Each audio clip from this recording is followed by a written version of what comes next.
Welcome back. You're watching Morning Live. Time now for your sports news. Proteas captain Faf du Plessis says that the team were just not good enough at the crease.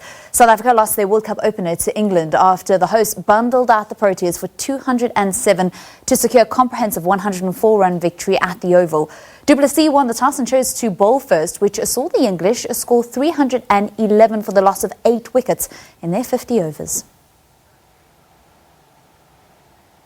Opener Hashim Amla became seamer Jofra Archer's first inadvertent scalp, retiring hurt after taking a bouncer to the grill. And it didn't get any better for the Proteas as Archer dismissed Aiden Markram for 11 and he followed that up with the wicket of skipper Du Plessis for 5 an over later, leaving them on 44 for 2 in the 10th over. Quinton de Kock and Rassie van der Dusen engineered South Africa's fight back. The pair shared in an 85-run 4th-wicket partnership with de Kock scoring his 22nd one-day half-century before departing for a well-played 68. It seemed to unravel with haste for the tourists after his departure. Spinner Moeen Ali accounted for JP Dumley a few overs later before Dwayne Pretorius was needlessly run out for 1 and the Proteas were under some serious pressure on 144 for 5 in the 27th over. Van der Dusen also went on to record a half-century, but just like the other batsmen who made starts, he failed to kick on, becoming Archer's 3rd scalp. Amla was cleared to return to the middle after undergoing tests, but he didn't bother the bowlers too much, departing soon after for 13, and it seemed like the writing was on the wall for the visitors. They were eventually bundled out for a paltry 207 in the 40th over, handing the English an emphatic 104-run victory. Samantha Mari, SABC News. Yeah, I thought after the first half that we did a good job with the ball. You know, as I said before this game, England more so than any other team in this World Cup bat longer than anyone else. So if you can stop them with a long batting lineup that they have, then you're doing a great job with the ball. You know, for them to score as little runs as they did the last 15 overs and us picking as many wickets as we did was a great achievement by our bowling unit. Yeah, but as I said, you have to, you know, 310 is still a big score. So what you need to do is you need to start well, and we didn't have that.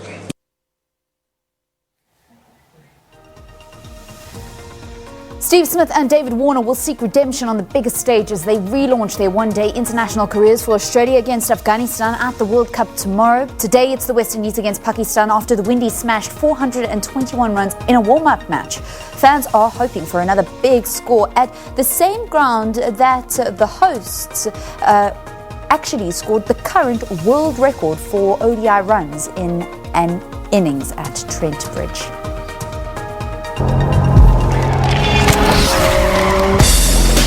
Hi, I'm David Coulthard. I'm an ex-Grand Prix driver and I'm super excited to be able to say that I'll be in Cape Town the 2nd of June for the Red Bull Circuit event. I'll be driving the Formula 1 car, demonstrating the power and energy and excitement of what Grand Prix can bring.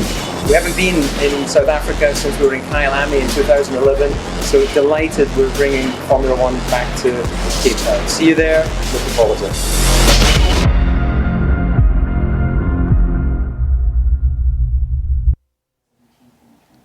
So Sunday in Cape Town is going to get a taste of Formula 1. David Coulthard will be behind the wheel from midday until 5 p.m. on the Grand Parade in the Aston Martin Red Bull Racing Team Championship-winning V8. The main attraction will be supported by some thrilling demos from Lithuanian motorcycle stunt rider Arunas Aras Gibieza, the Cape Town Drift Squad, and local legend Trials motorbike rider Brian Kappa.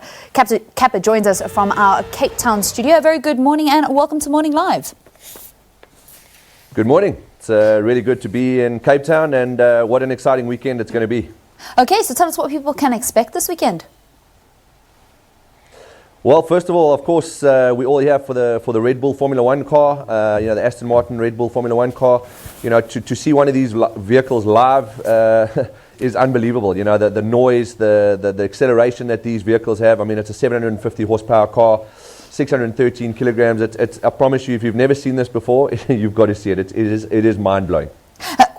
You sound as excited as any of the Formula 1 fans that I've spoken to about this event. But you're around motor vehicles, both on 2 wheels and 4 wheels all the time.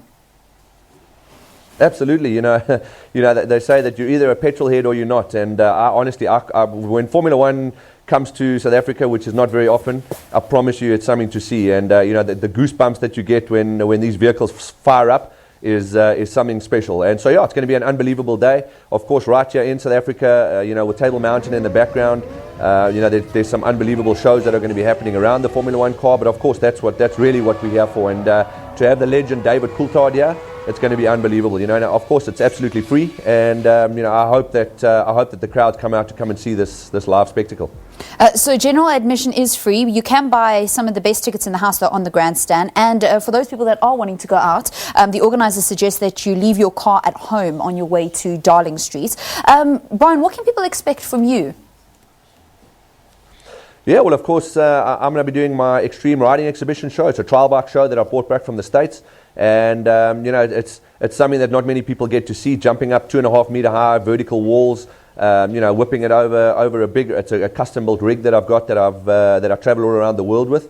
And so that's going to be cool to ride in front of, my fans here in Cape Town. And as well as Aaron, a freestyle rider, street rider.